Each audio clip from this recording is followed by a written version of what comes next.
Hello everyone, Sven here to give you the full lowdown on what exactly this massive new update brings to the table. As we have always said, Outriders is not a live service game, although we have constantly updated and improved the player experience and focused our attentions on the core game to ensure players receive the game they deserved and we intended. This continued focus has allowed us to improve Outriders in a growing number of ways, and in our commitment, we have gone to town. Now, a few short months later, we'd like to lift the hood on how we improved Outriders and show you exactly what we've been working on. Okay, let's take it from the top.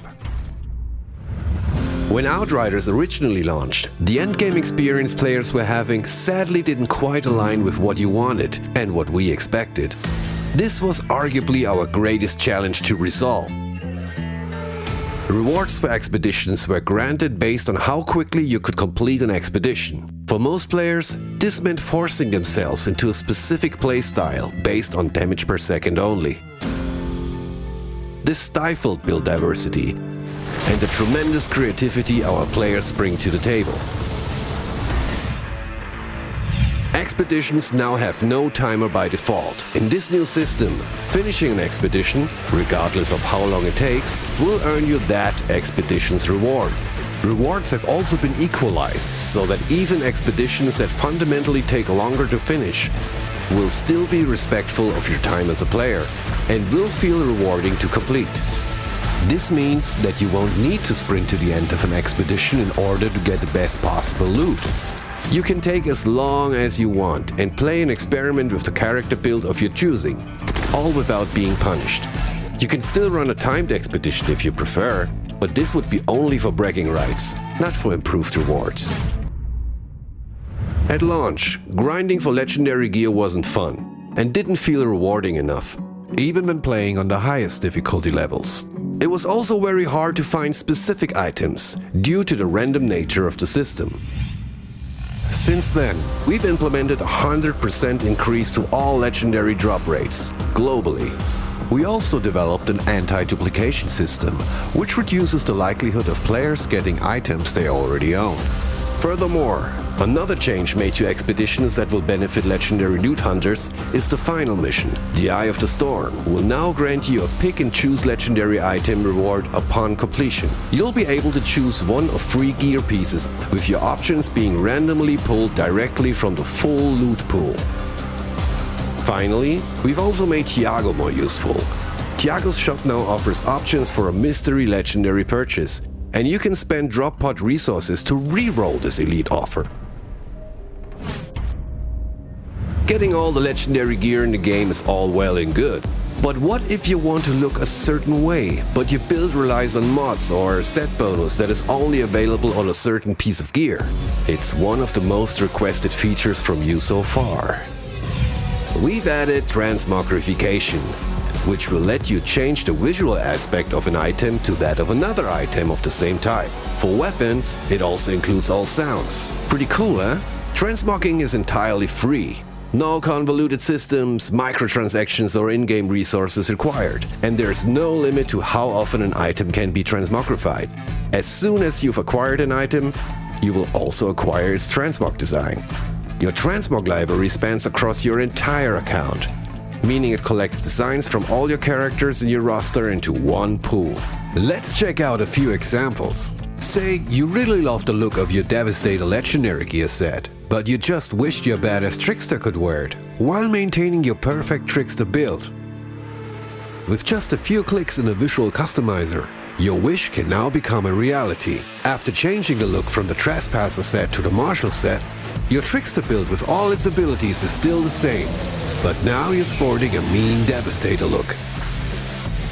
Anomaly Effigy is an effing awesome shotgun. But sometimes it's one of those days where you just don't feel like carrying around a bulky animal skull, feather, thing. Instead, you prefer your gun to look like one of the newly introduced weapons from the New Horizon update. Given you already found a Runa Scythe, you just need to apply the design onto your effigy and you're good to go. Don't forget, it's inside what counts. Underneath the new look is all the functions of the Anomaly Effigy, power and perks included. Transmog truly lets you express your style whilst keeping that perfect build that has been tuned to perfection for the most vicious of endgame expeditions. If you want to run into the eye of the storm with rusted gear, do it. If you missed that first legendary gun you sported, bring it back. If you have the Hellranger's pack and want your pyro to look like a badass biker, well, you know the drill by now. Head to the visual customizer and raise some hell. We also don't want you to lose track of what items you already transmogged in your inventory. That's why customized gear will be marked by this new symbol. Another important note, you do not have to dismantle any gear to acquire the design for it. As soon as it pops up in your inventory, it'll be part of your transmog collection. Can you fill and complete your transmog library? To get you started, and in celebration of the New Horizon update release, we have another little cool something for you. Everyone logging on this week, and that means new and existing players, will receive a unique legendary armor piece. Awesome changes, but feel like you've already completed everything there is to do in Outriders? Ah, a new expedition would be nice, you say. We hear you. How about 4? And how about for free?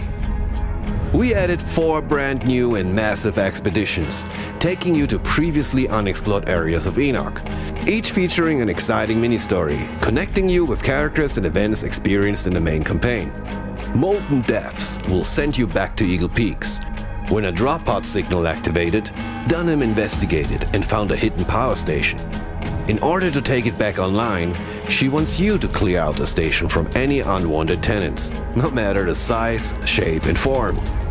The City of Nomads will confront you with a character who is haunted by the sins of his past. Very aware of his dark history, you decide to help him in protecting the old Pax village Uketuatara. In the Marshals Complex, Corrigan, the great Grand Marshal himself, asks you to reclaim a facility near Deadrock Pass, taken by insurgents. It won't take you long to discover that this facility is anything but just another insurgent camp. Last but not least, the Wellspring. Tiago told you about the Pax legend of a sacred place called Atuma Itaru, where pilgrims would take long travels to sacrifice their treasures into deep wells. You and your team are in search of those forgotten riches, if it wasn't for this tremendous storm that seems to get stronger and stronger. Even new expedition players will already have access to the first of the 4 fresh expeditions, with the others unlocking at challenge tier 4, 8 and 12. And without a timer requirement to get the gear, feel free to take your time and explore. That's something you should definitely keep in mind when visiting these 4 new locations, cause they're a bit different and special in many ways. But wait, there's more. Here's a very fast recap of the many changes Outriders has undergone since launch, and that you can look forward to when returning to Enoch as part of the New Horizon update.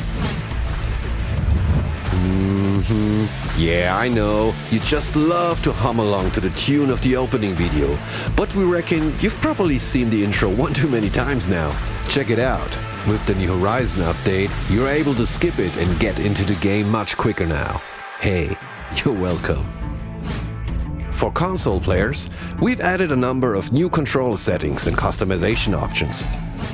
A core focus for us is to enable players to experiment with build diversity and play Outriders in a way that is the most fun to you. Using this as our guiding philosophy, we focused on buffing players, gear and skills for all 4 classes. If you stop playing shortly after launch and are only getting back into the game now, you will feel tankier and will deal more damage. Maybe take some of your previously neglected skills out for a spin too. Trust me, it'll be worth it.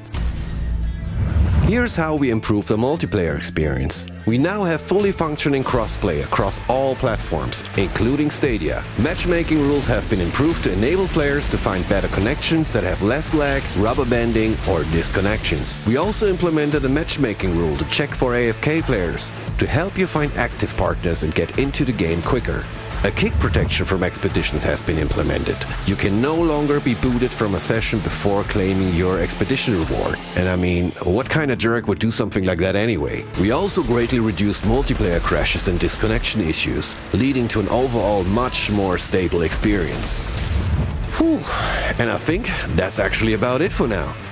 If you're after more detail, be sure to drop by the Outriders social channels over the next couple days, where we will be deep diving on the finer points of all these great changes. We hope you are as excited as we are for the New Horizon update, and we can't wait to share more about the exciting future ahead. Thank you again for your relentless support, and please stay healthy out there.